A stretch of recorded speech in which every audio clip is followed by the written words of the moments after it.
AVS Media Demo. Papa Hotel Lima Echo November radio check. Papa Echo November, good afternoon, read you 5. Good afternoon, read you 5 as well, Papa Echo November.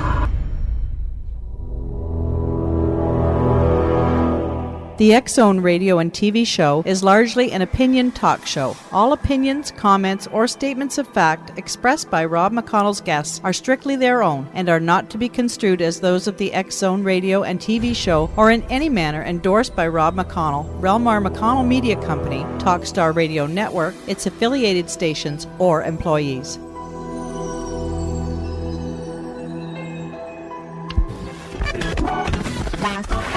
All Hit Radio.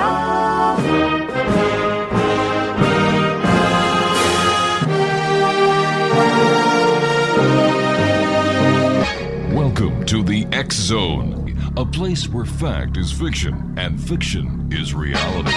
Now, here's your host, Rob McConnell.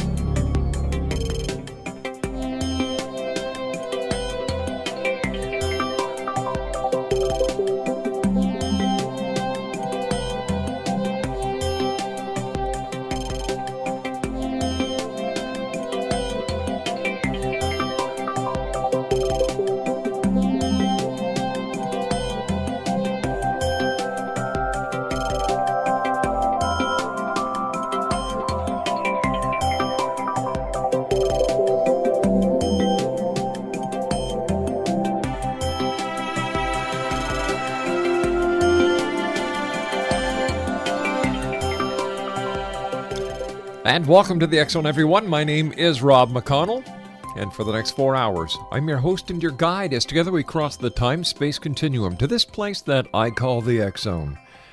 It's a place where people dare to believe and dare to be heard. It's a place where fact is fiction and fiction is reality. And the X-Zone comes to you Monday through Friday from 10 p.m. Eastern until 2 a.m. Eastern on the Talkstar Radio Network, X-Zone Broadcast Network, UK High Definition Radio, Euro High Definition Radio, Star Cable, and our broadcast affiliates right across Canada, the United States, Central America, the Caribbean, South America, the Pacific Rim, Asia, India, Africa, and Europe. Our website, www.xzoneradiotv.com. And if you'd like to send an email, xzone@xzoneradiotv.com. X-Zone Nation, I'm very proud to have my next guest with us. Her name is Kathleen Marden. We've had the pleasure of having Kathleen on the show before. We're going to be talking about extraterrestrials, UFOs, and alien abductions this hour. Kathleen is a very well-known UFO abduction researcher, author, and lecturer with 23 years' experience in the field. She is MUFON's Director of Abduction Research and Florida MUFON's Director of Abduction Studies. For 10 years, Kathy volunteered as MUFON's Director of Field Investigator Training. In 2012, she was presented with MUFON's Ufologist of the Year Award. She earned a BA degree in social work with honors from the University of New Hampshire in 1971 and participated in graduate studies in education while working as a teacher and education services coordinator. Now, she is also a certified hypnotherapist. Her interest in UFOs date back to September 20th, 1961, when her aunt, Betty Hill, phoned her nearby home to report that she and Barney had encountered a flying saucer in New Hampshire's White Mountains. A primary witness to the evidence of the UFO encounter and the aftermath, Kathleen was given intimate knowledge of the Hills' biographical histories, personalities, and the previously unpublished historical files pertaining to their sensational story. She is the author of 3 books, X-Zone Nation: Captured, The Betty and Barney Hill UFO Experience, Science Was Wrong with nuclear physicist and a good friend of the X-Zone, Stanton Friedman, and The Alien Abduction Files with Denise Stoner. Her chapter, UFO Abductions, Fact or Fiction, appears in UFOs and Aliens. Is There Anyone Out There? Her articles have been published in MUFON UFO Journal, Open Minds Magazine, and on several websites. Kathy has appeared in television and radio programs in the United States, Canada, and the United Kingdom, and has lectured throughout the United States. Her website, X-Zone Nation, www.kathleen-marden.com. That's www.kathleen, that's KATHLEEN hyphen MARDEN.com. When I come back from this 2-minute commercial break, I will be joined by Kathleen Marden here in the X Zone, a place where people dare to believe and dare to be heard. Don't forget, X Zone Nation, the music soundtracks that we use for our bumpers coming in and out of segments is on our new CD that's available at Amazon.com. The CD is entitled The Music of the X Zone. I'll be back on the other side of this 2-minute commercial break as we continue our investigation into the world of the paranormal and the science of parapsychology from our studios in Hamilton, Ontario, Canada. My name is Rob McConnell. Kathleen Marden is my special guest this hour. We're talking about extraterrestrials, UFOs, and alien abductions. Don't go away.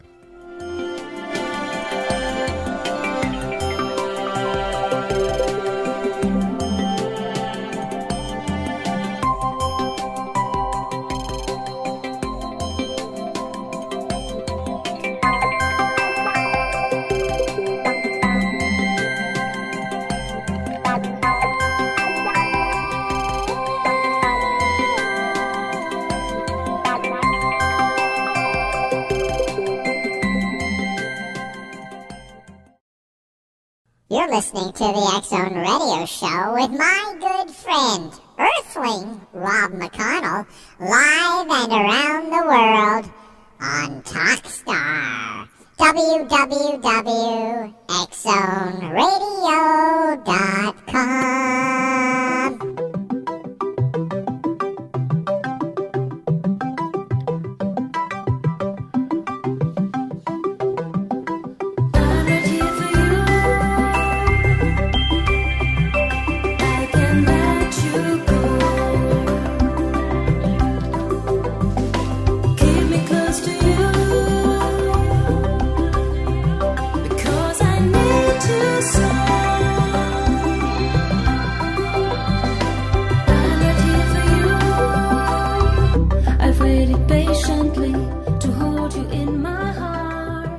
Welcome back, everyone. Kathleen Marden is my special guest this hour. www.kathleen-marden.com. And Kathleen, welcome back to the X Zone. Thank you very much for joining us.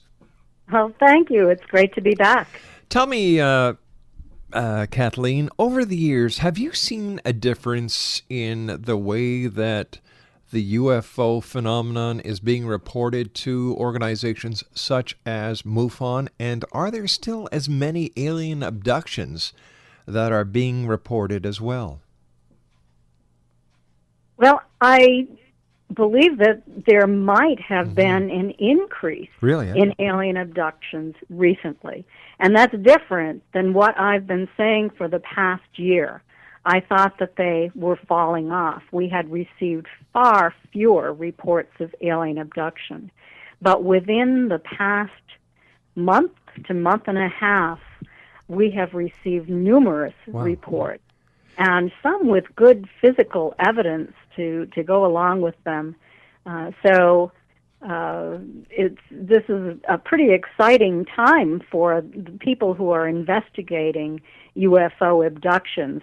It's almost as if the ETs went away on vacation or back to their planet and changed crews, and now they're back again. Kathleen, are there specific areas where there is more alien abduction activity than other parts? For example, is the United States leading in alien abductions, or is it some other country? Well, certainly the United States has a lot of reports of alien abductions, and the information that I'm privy to is primarily coming from the United States.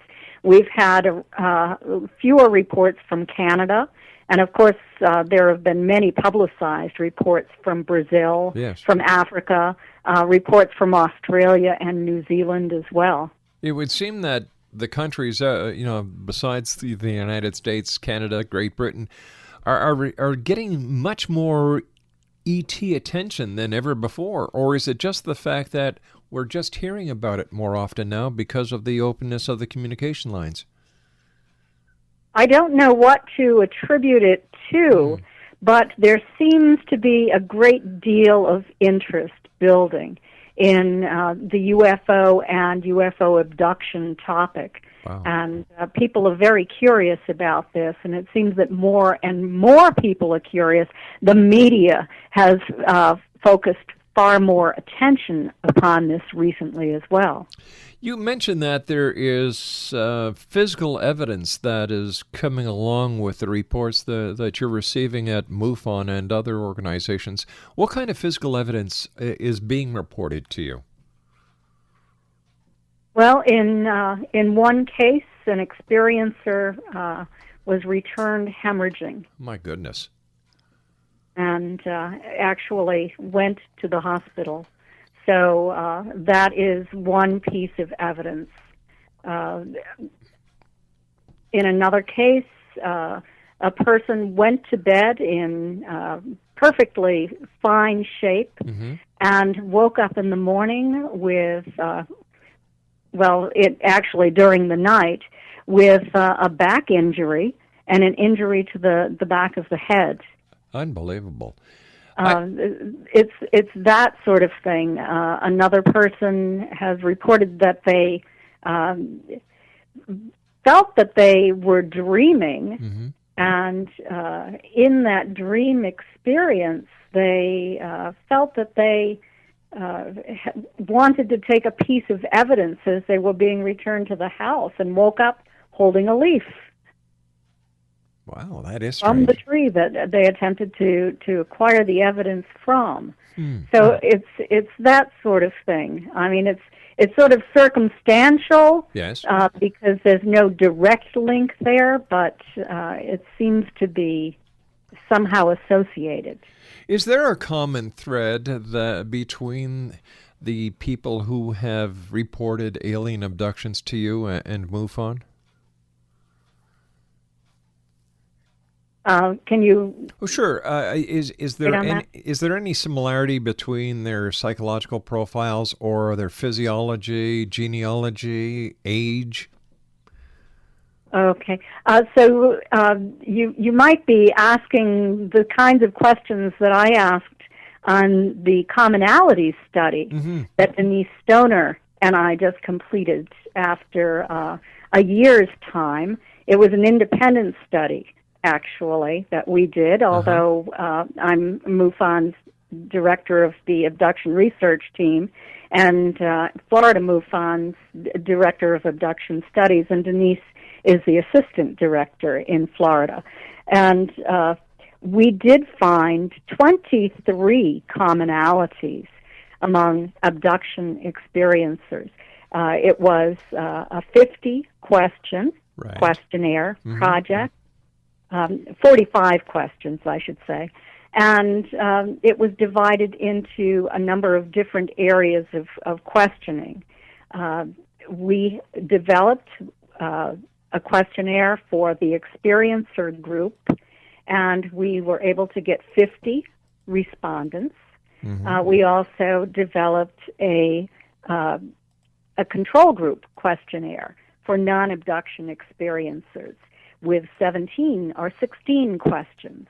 And we were very pleased to be able to identify these 23 commonalities. Could you share some of them with us? Or you know? Yes, certainly. Yeah. Oh, great. Okay. Well, let me go through. The first category was demographics. And what we discovered was that the greatest percentage of people who participated in this study were in the 50 to 60 age group. They said that their most recent abduction occurred during that time frame. Right. 44% of those who participated were in that age group. So this was pretty significant. We were wondering, actually, if abductions had started occurring maybe in the late 60s, the early 70s, and if these individuals were continuing to be abducted into their 50s and 60s, and that maybe ETs were not focusing so much on a younger group, but following this particular age group throughout their lifetime. And we received some evidence that that might be the case, with 44% answering in the affirmative in that age group, and stating that they had recently been abducted. Isn't that fascinating? Yes, it was. Also, we wanted to know how many times an experiencer thought that they had been taken. And we were surprised to find that 51% of the respondents said that they had been taken more than 10 times. Unbelievable. During your research, was the description of the abductor the same, or did the description of the abductor, the craft, the method of abduction, did it vary?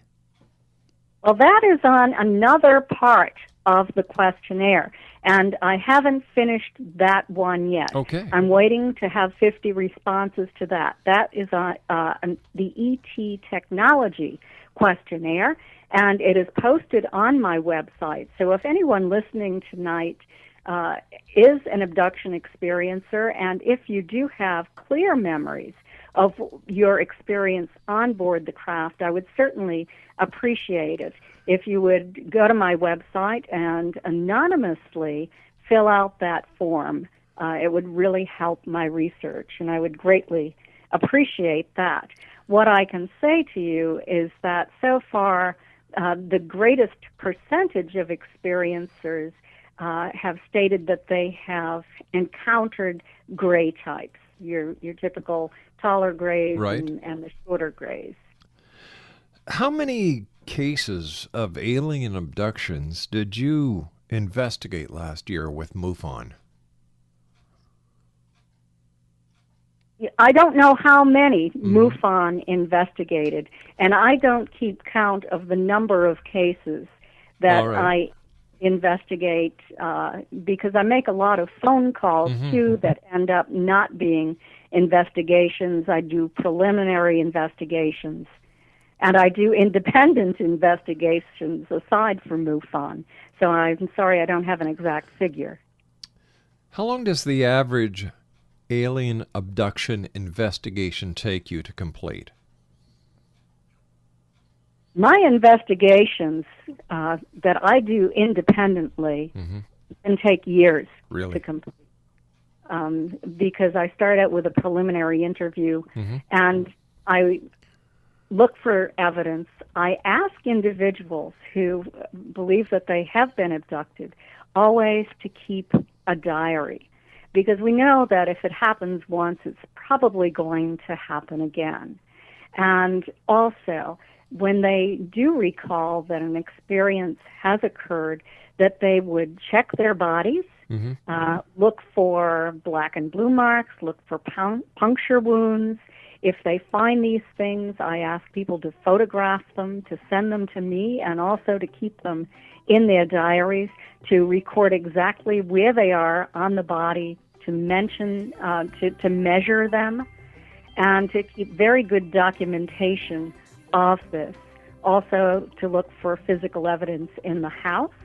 And if a person has a black light, I ask them to take the black light and to look at their bodies for fluorescence. So those are some of the things that I ask for. And I tend to follow a case for years. All right, Kathleen, I hate to do this, sweetie, but you and I have to take our commercial break at the bottom of the hour. Fascinating topic with a fascinating lady. Exo Nation. Kathleen Marden is my special guest this hour. Kathleen-Marden.com. When we come back, we're going to be talking about the alien abduction files. I'll be back on the other side of this break. Don't go away.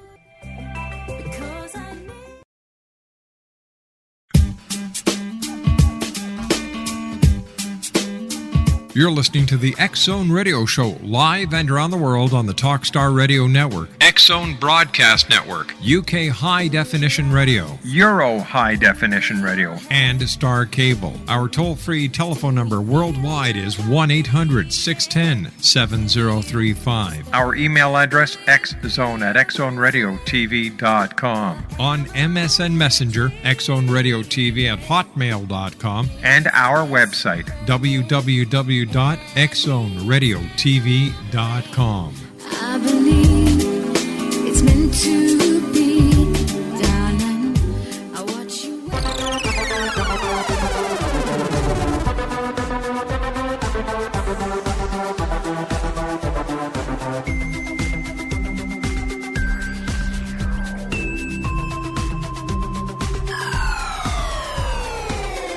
Everybody, ask me what will be. Everybody wants to know from me. They're just asking, never listen to what I say. Welcome back, everyone. This is the X Zone. My guest this hour is Kathleen Marden. Her website is www.kathleen-marden.com. And Kathleen, first of all, I want to thank you so much for joining us. And I kind of did a little dirty trick with our audience. I actually did a bit of a teaser for the alien abduction files, which we're going to be talking about at a later date. The book actually comes out, I believe, in May? Yes, that's correct. May 20th. And May 20th. So we'll have you back on after May the 20th so that we can discuss this book with you. I've got a funny feeling it's going to be very fascinating. It is fascinating. It was fascinating to do the investigations and the research on the number of cases that we discuss in the book. Well, thank you very much for coming on tonight. Well, let me take you back a little bit in time to the time that your Aunt Betty Hill and Barney had their alien abduction. Can you tell us about it from the standpoint of the family member that was very close to them? I absolutely can, yes. I was 13 years old when they were abducted. And Betty and Barney were highly respected members of the community. They were honest people, churchgoers. Yep. And Betty was a social worker. Barney worked for the post office, but they were also very committed to social programs, set up the Rockingham County Community Action Program. Barney was very active in civil rights, as was Betty. And the last thing on their minds was UFOs. And they went on a short vacation. They went up to Niagara Falls and to Montreal and returned home. Betty called my mother the day that they returned home and told her that she and my uncle had had a close encounter with a flying saucer the night before. And this was really fascinating to us. But Betty was also very concerned that it had been so close to them that she was afraid that they had been exposed to radiation and worried about the health effects that it could have on them. And Barney really was distressed, it seemed, by all of this. He wanted just to forget about it. He thought that no good could come of it. And when Betty would come and talk to us about it, he would often go across the street to my grandparents' house or walk around to the farm instead of being there to discuss it. It was something he didn't really want to think about. And I think it was because he actually observed the non-humans on the craft and felt very, very threatened as this craft hovered only about 100 feet away from him. You know, here we are several years later. You are one of the world's leading researchers when it comes to alien abductions. How different would you have conducted the investigation into the abduction of your aunt and uncle? And do you think that your investigation would have revealed anything different? Well, first of all, I want to state that I don't want to criticize the original investigators. Yeah, we that's have understood, to remember that this was the first case of alien abduction investigated. Definitely. And Walter Webb, who was the investigator, is a terrific investigator. And he has told me that he would do it so much differently if he had known than what he knows today. But, the first thing that we would do is get there as soon as possible and look for the physical evidence. Betty's dress was one item of physical evidence. If we had had that immediately and sent that to a scientific laboratory, maybe we would have gotten more information than we have gotten. We know that there was a 2-inch tear at the top of the zipper, that the stitching was torn, the thick zipper fabric was torn, the lining was torn from waist to hemline, and the hem was torn down on one side. But we had that pink powder, too, that blew away when Betty hung the dress on the line. If we had known about that dress immediately, we could have preserved that pink powder. We could have kept Barney's shoes for analysis before he wore them over and over again for yard work. We could have tested the trunk of the car for those shiny magnetized spots on the trunk. And also watched Betty and Barney throughout very closely, stayed in constant contact with them, have driven to the scene very early on, to have measured the distances. And we have the computer now, so we have MapQuest. It makes it so much easier to do an investigation today than it was then, to find out exactly what the weather was, what the prevailing winds were. There's so much information that I was able to get for my investigation of the Hill case that wasn't available readily back in 1961. Back in 61, were there any marks on either Betty or Barney that would have shown that they were actually probed, or was there any other evidence of a physical exam on either one of them? Betty didn't remember marks on her body, but she didn't look for them either. Now, Barney had very sore shoulders, he said. So it was just the muscle soreness on his body. When the idea of alien abduction was actually brought up to them or by them, was there any physical or any medical testing done? For example, was there any blood work done, urine blood work, any blood work done? Was there anything done in a lab, a medical lab? No. It took a month for Walter Webb to get up to Portsmouth. He wasn't anticipating an abduction. He thought that it was just a UFO sighting. Yeah. And so he didn't rush up. And, if today everybody knows about abduction, Betty and Barney, if it had happened today, would have been able to report it immediately. And all of those tests could have been done.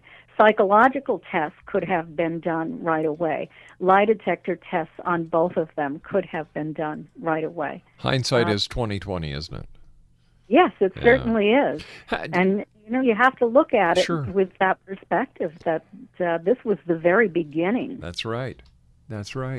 Tell me, during the hypnosis that was done, was there anything that just blew the hypnotist away? And when Betty and Barney were privileged to the information that was discovered under hypnosis, how did they react?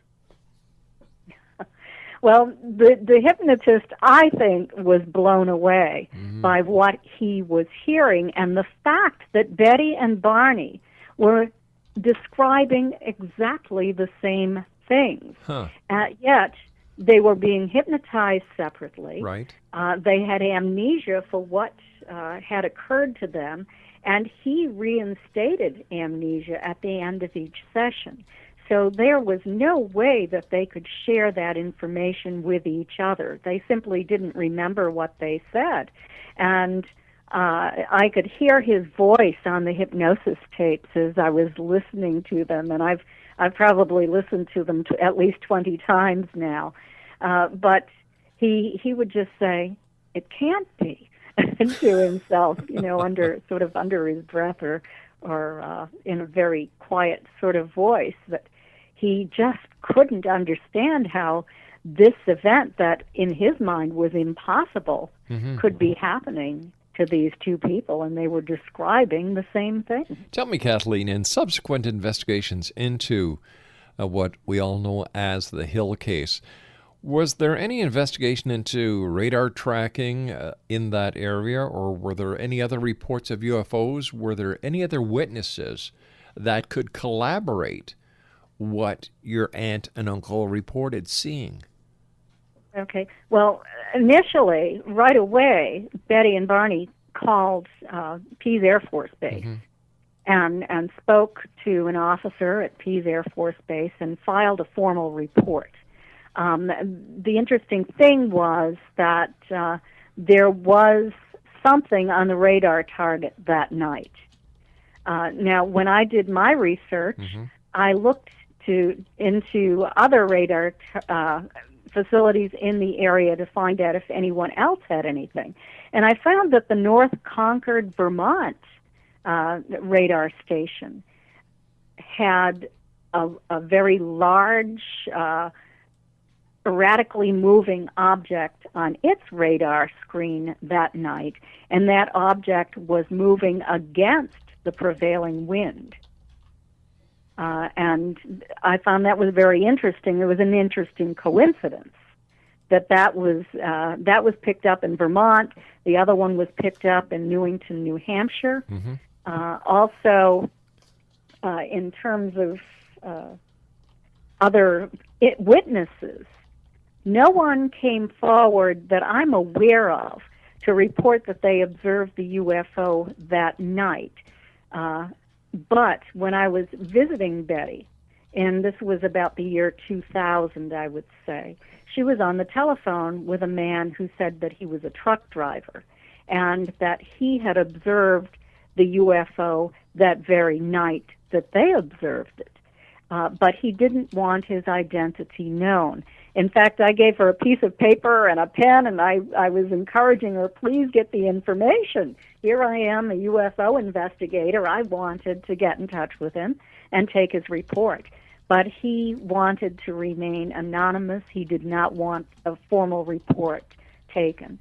So, unfortunately, I didn't get that.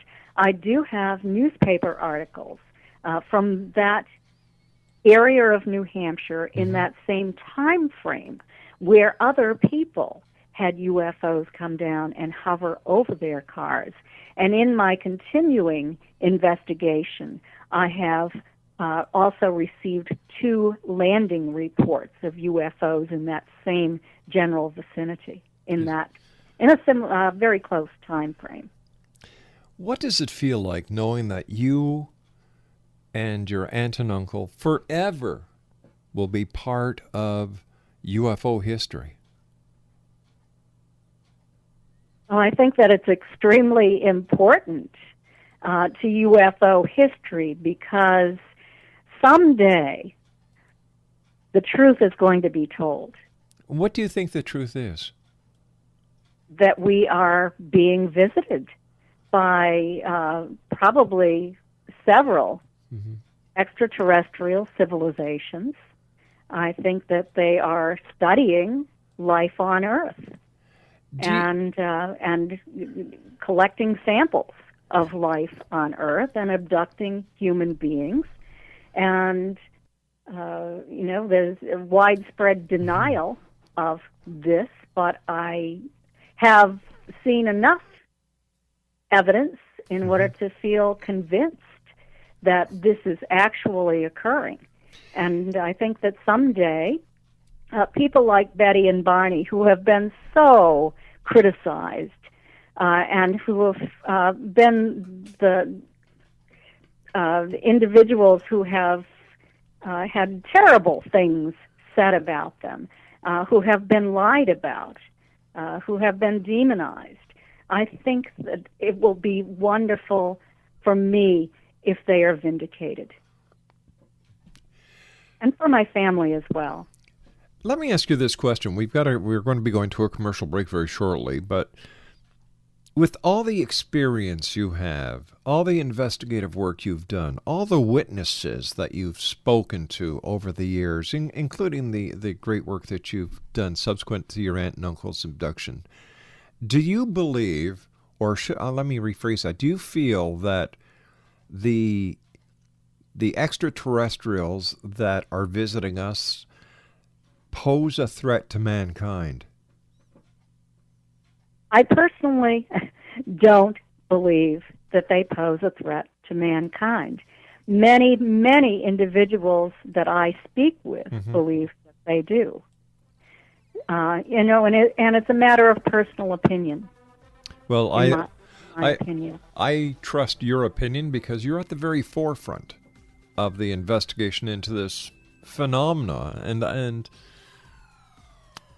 I just hope that one day there will be the physical evidence that so many are hoping for. And to hear you say that your aunt and uncle were basically victimized or ridiculed, I think that is so wrong. I agree. I'll be back on the other side of this commercial break with my very special guest this hour, Kathleen Marden. Her website is www.kathleen-marden.com. My name's Rob McConnell. This is the X Zone. Don't go away. Have you ever tried to live without? Did you ever know what it's all about?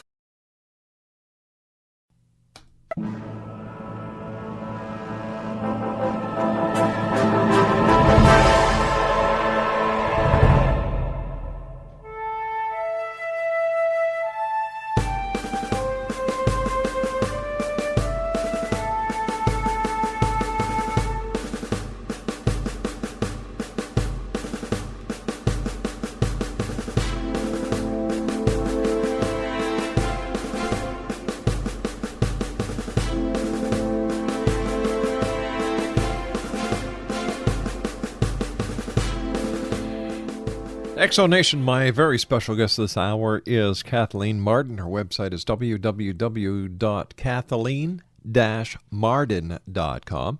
First of all, Kathleen, I want to thank you ever so much for joining us. And I believe your dad is at your home and that he's celebrating his birthday in the next couple of days. So from everyone here at the X Zone radio and TV show to your dad, a very happy birthday. Oh, thank you. I know he'll appreciate that. He's turning 90. God bless him. Let's get back to the study that you did. We've got about 3 minutes left. Was there anything that just blew your mind when it came to the alien abduction scenario? There was in the statistical evidence that I have here. You normally think of nowadays people are taken and they're alone. So one of the questions we asked was anyone with you when you were taken or visited. 76% said yes. Wow. And 62% said that they recalled the experience. We wanted to know, you think that most people are recalling this through hypnosis, but that is not what we found. 88% had conscious recall for their abduction experience, at least part of it. 56% through dreams, in addition to some conscious recall. And it was only 38% through hypnosis. So that was surprising as well. And actually 67% observed a craft at less than 1,000 feet immediately prior to their abduction. They were outside when this happened. So this was very surprising to us because we were expecting to find far more people being taken from their bedrooms. But what we found is that originally they were probably taken from an external environment and then visited over and over again and taken from inside their homes later on. Psi phenomena was also very interesting. 88% of those who participated stated that they had observed psi phenomena in their homes. And so that sort of blew us away, and is something that many researchers don't want to even consider. Why not? Particularly nuts and bolts people. Why not? Because it's something that cannot be adequately explained through Western scientific materialism. It doesn't fit into our scientific paradigm in order to study that sort of thing. So it makes it even more amorphous in a sense when you want to really get your hands on some good physical evidence, and then you're finding out that there are balls of light in people's homes that pop into alien beings, for example. It's a lot more difficult to explain, and things flying through the air. Kathleen, as always, when you're with us, time goes by so fast. We'll have to have you back on in the near future. Congratulations to you and Denise Stoner for a fantastic job. I look forward to your new book, and once again, thank you very much for joining us, and please, a happy birthday to your dad. Okay, thank you. Take care, Kathleen. Exonation, the leading authority on alien abduction research, Kathleen Marden, has been my guest this hour. For more information, please visit her website at www.kathleen-marden.com.